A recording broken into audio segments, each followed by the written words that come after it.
Everybody ready? Okay, good morning. My name is Captain Joseph Darris, and I'm just going to kind of go over the agenda here for this morning.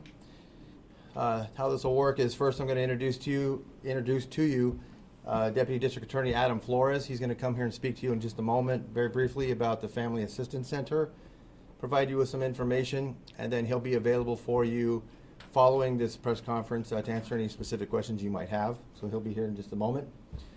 Following that, we're going to start off with Chief Scott Smithy of the Gilroy Police Department.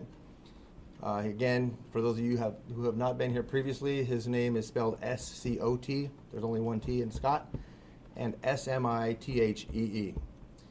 Following his comments, the special agent in charge of the FBI San Francisco Field Division Office will speak to you and provide you with some information as well. They will take some limited questions, and I'd ask that as we go through that process, we're respectful and we'll please direct your question to the particular individual you want to speak to, and then we'll kind of go from there without having everybody shout and just start yelling questions out. That would probably be best. Can you remind us who the FBI speakers? Sure. John Bennett. John Bennett, Special Agent in Charge, FBI San Francisco Field Division. So with that, I'll introduce to you Adam Flores from the District Attorney's Office. Good morning, everyone. My name is Adam Flores. I'm a Deputy District Attorney with the Santa Clara County District Attorney's Office. The District Attorney's Office is taking the lead in having the Family Assistance Center available for all victims of the Gilroy Garlic Festival shooting. We are working with our partners with the FBI Victim Services Division, Santa Clara County Behavioral Health Services, Red Cross, the City of Gilroy, and also the Santa Clara County Library, just to name a few. We have services available for all the victims, whether you saw the shooter or did not, whether you were on scene or whether you had a very close loved one that was on scene. We have mental health services available for you. We have victim advocates that can help you through this very difficult time. We also have victim advocates that would help out vendors that perhaps are in a situation where they have lost wages. We have help for you, and we are going to be open today, Tuesday through Friday, from 11 a.m. until 7 p.m. We're going to be here in Gilroy at the Wheeler Community Center and the Gilroy Library. Victims who also left behind personal property, victims who left behind their vehicles, they can come here to the Family Assistance Center to be reunited with their personal property and also with their vehicles. So again, we welcome all victims in this time when they need help, and we are going to continue to be here as long as that's needed. So again, to recap, Tuesday through Friday, 11 a.m. to 7 p.m. Thank you.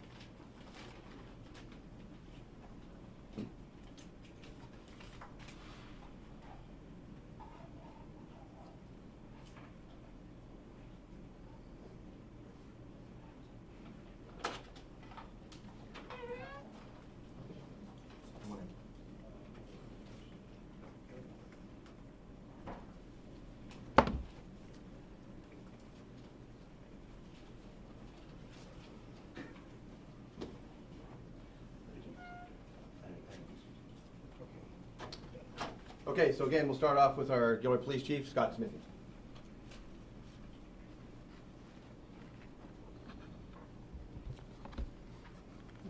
Good morning, everybody. So I'm getting more information that's coming forth on this case that we're able to release.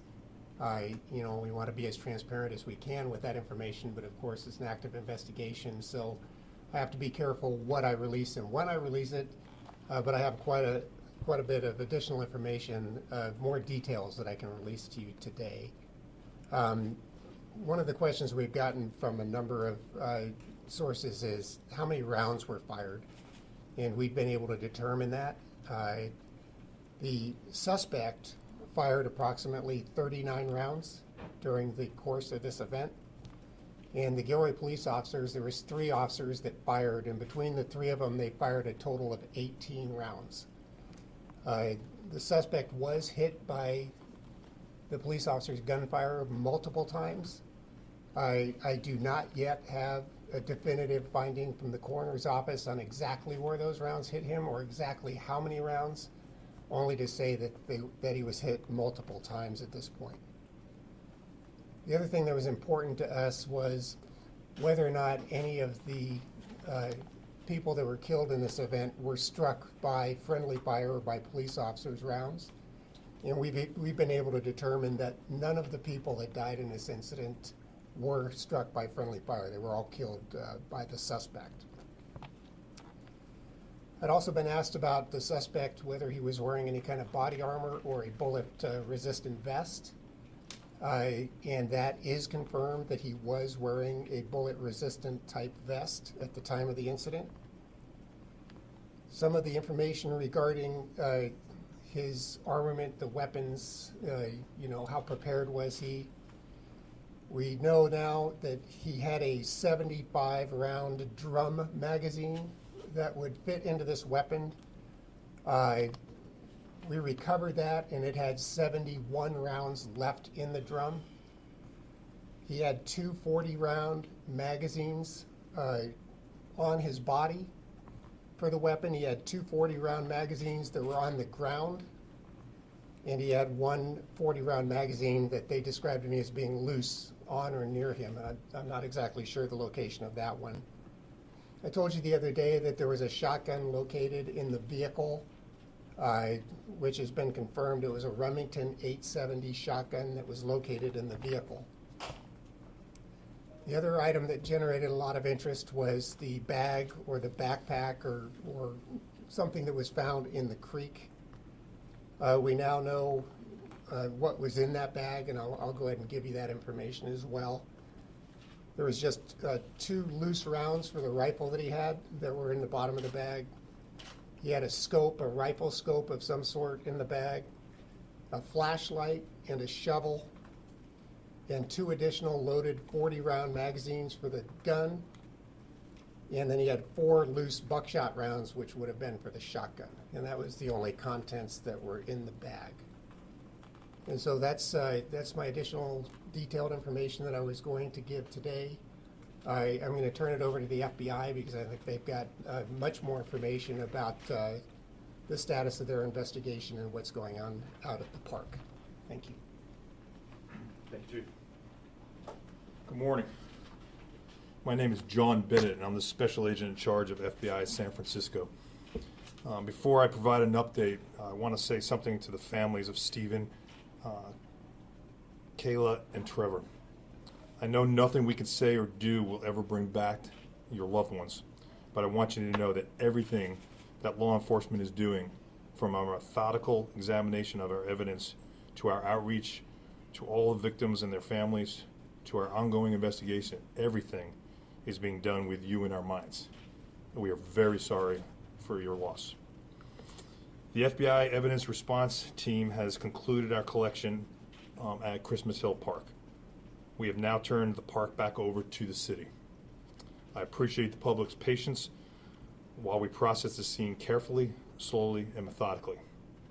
The crime scene was expansive. We brought in significant FBI resources from around the country to do this as thoroughly and as quickly as we can. Our victim specialists continue to work with our local partners to support all of you who have been directly affected by this crime through the Family Assistance Center, and I want to thank them all for their tireless efforts. Our collection and review of the digital media in this case is ongoing. We are continuing to access data on several devices. We have not made a final investigative conclusion into the motive of the shooter. However, we have uncovered evidence throughout the course of our investigation that the shooter was exploring violent ideologies. We have seen a fractured ideology. The shooter appeared to have an interest in varying, competing violent ideologies. As we continue to exploit his digital media, we are striving to find several things. What, if any, ideology he had actually settled on? Who, if anyone, he may have been in contact with regarding these ideologies? Who, if anyone, helped him or had advanced knowledge of his intentions? And why he committed this specific act of violence. Much of our work remains ongoing. One piece of evidence does not necessarily constitute a motive, hence the need for a thorough, methodical investigation. The FBI and the Gilroy Police Department investigators have uncovered a list of organizations on the subject's digital media that may have been potential targets of violence. These organizations from across the country include religious institutions, federal buildings, courthouses, political organizations from both major political parties, and the Gilroy Garlic Festival. Even though the threat appears to have been mitigated by the subject's death, the FBI has a responsibility to notify individuals and organizations of potential threats or acts of violence. We are in the process of notifying those groups. However, we will not be releasing or confirming the names of any specific organizations at this time out of respect for their privacy and their safety. Due to the discovery of the target list, as well as other information we have encountered in this investigation, the FBI has opened a full domestic terrorism investigation into this mass shooting. I understand that several people have questioned as to why we did not open this investigation sooner. And I want to provide some additional information on how this process works. An act of violence alone, even a large scale and horrifying as it may seem, does not necessarily give us the legal authority to open a federal terrorism investigation. A federal domestic terrorism case requires several things. It requires the existence of a potential federal violation. It requires the unlawful use of force or violence or the threat of force or violence, and most importantly, the existence of ideological motivation. Having a belief system and also committing an act of violence does not necessarily make that an act of terrorism, nor does it give a clear motive. We have to determine that individual's ideology caused them to commit the act of violence in furtherance of their political and social goals. We are still working to determine the motive for this crime. However, due to the information we have found thus far, the FBI has opened this full domestic terrorism investigation. It is critically important for us to ensure there is no ongoing threat to any community. This case is ongoing, so we cannot provide detailed information into our investigative activities at this time. It is absolutely important that we do this the right way. Finally, I want to thank the public for your patience as we continue to conduct this investigation carefully and methodically and appropriately under our legal authorities. Thank you to all the organizations that have stepped up to help this community as the grieving continues and the healing process now begins. Gilroy Strong is not just a t-shirt, it is who you are. This community has been incredible. We have been embedded here for several days now, and we've seen firsthand how all of you have come together to support one another and the police departments. And I want to thank you all. At this point, I'm willing to take some questions. Please go through the target list again. I'm sorry, sir? Can you please run through what organizations were targeted, and can you be a little bit more specific if you can in terms of how those were uncovered? Was there, a list that, a basic target list, or did you piece it all together? They're through the digital media examinations and analysis. We find what we believe are targets of interest of this individual. And as I said, they are religious, they are government, they are political parties, both sides of the house. So again, it's a fractured interest in targets. There was nothing that was all one side or the other. And if I could follow up, was there did it get to the point where there was like a specific courthouse, a specific church, things of that nature? Yes, ma'am. Were there any specific individuals named in the target list, or what you discovered? No specific names. What's your white nationalist With the ideology? digital media investigation, have you recovered any link, or can you officially rule out any link between the incidents that occurred over the weekend? I'm not prepared to talk about those other ones, so I just don't have that information. Have you The ever heard violent any ideologies that you mentioned, is white nationalism part of that? We're still exploring those right now, so we're not ready to make that Did determination you yet. rule it out? cannot rule it out. During the investigation last week, have you heard any evidence that he had any support from anyone, logistics or any encouragement? No. Have you been talking with his family, and have you been able to get in touch with his brother at all during this investigation? We have been in contact with the family. Are you ruling out the Instagram account? Have you been able to rule that out? We are still exploring that piece of the investigation. It's an ongoing investigation, so I can't speak to that right now, sir. Just to follow up, was there a manifesto left behind? Do we have any indication of that? There is no manifesto. I know you say you can't go into specifics of the targets, but you mentioned both political parties. How about in terms of religions? Were there multiple religions, or was it one religious ideology? I don't have that information in front of me right now. I know there were religious affiliated groups. Was there any reason to believe that he was inspired by other mass shootings in the past? No. Are you at least able to narrow it down, these institutions? Are these all based here in the Santa Clara County area, or they were through the state, or even more? They're nationwide. Was there a timeline for any of these targets to be hit besides the Gilroy Garlic Festival, which had a specific date? There's no timeline. Is there any indication that he targeted something, a smaller group, or vandalized something prior to this incident? No. You know where his weapons came from? I believe they, the chief said that they've been purchased legally in Nevada. All of them? Both of them. Yeah, it's shotgun and Including the rounds and I'm not sure of the ammunition yet. That I don't know. We don't know that yet. Is his family being helpful? We can't talk about who we're talking with right now, but we have had multiple interviews with many people in the area. Are they surprised?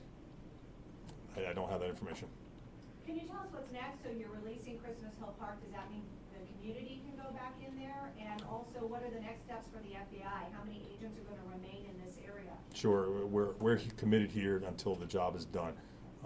We are going to release that back, and we have turned it over. Our evidence collection, as I said, is complete. However, we are still working with victim services to get the vendors to get the rest of their belongings out of the park. We anticipate that to take another day, but there's no more evidence collection. Our evidence response teams have now pivoted and have been reassigned to other investigative priorities in the United States. And how much is the likelihood that you will come up with no motive? That is always a possibility.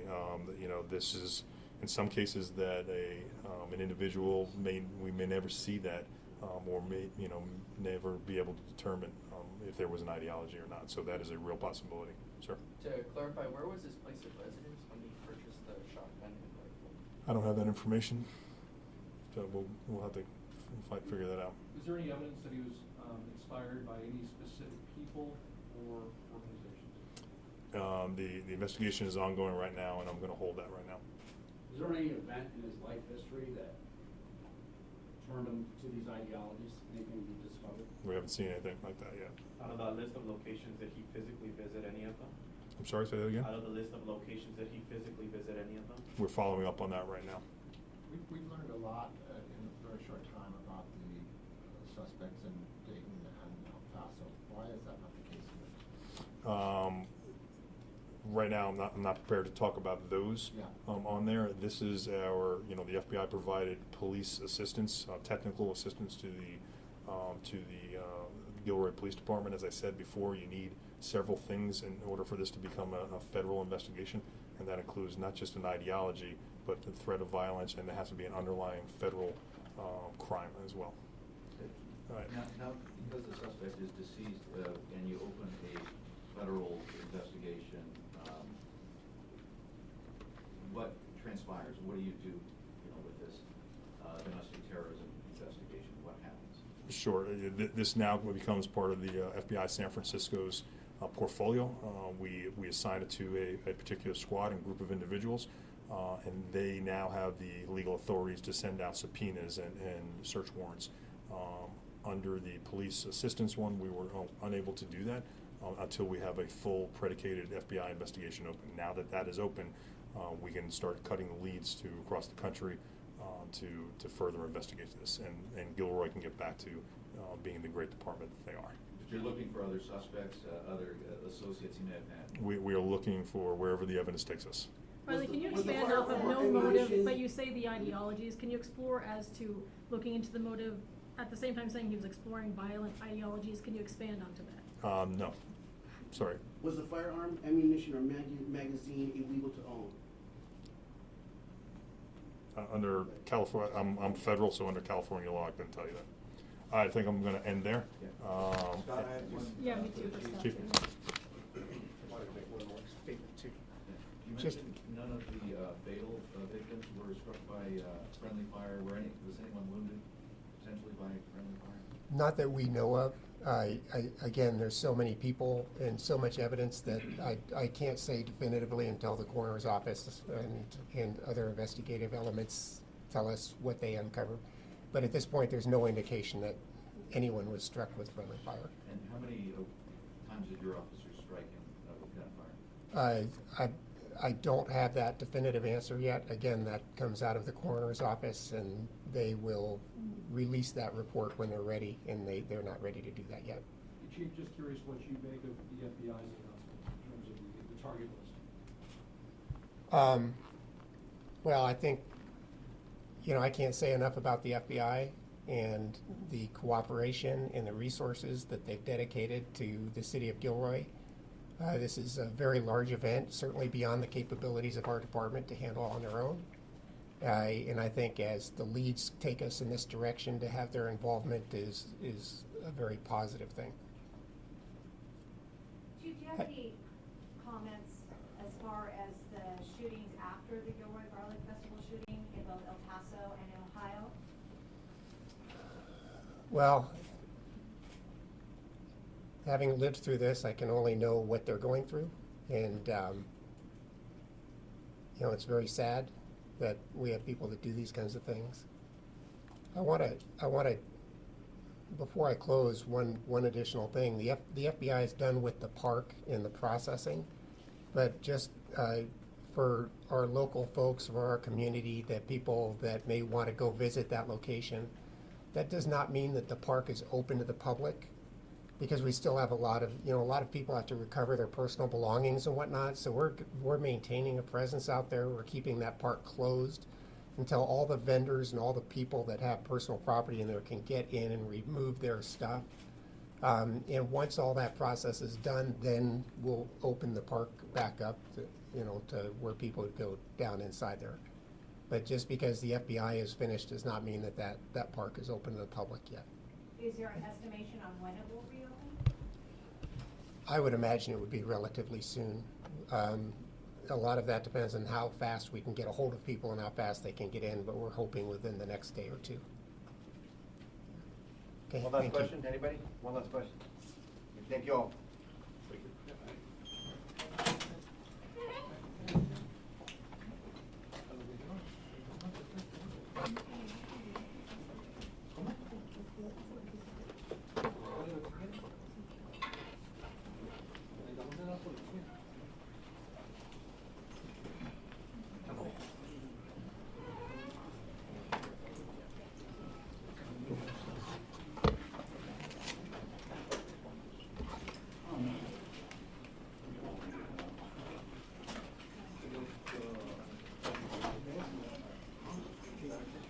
Oh, it's big, but it was just a copy, so they wanted to go, hey, let's go. Yeah, it was just choppy, so they wanted to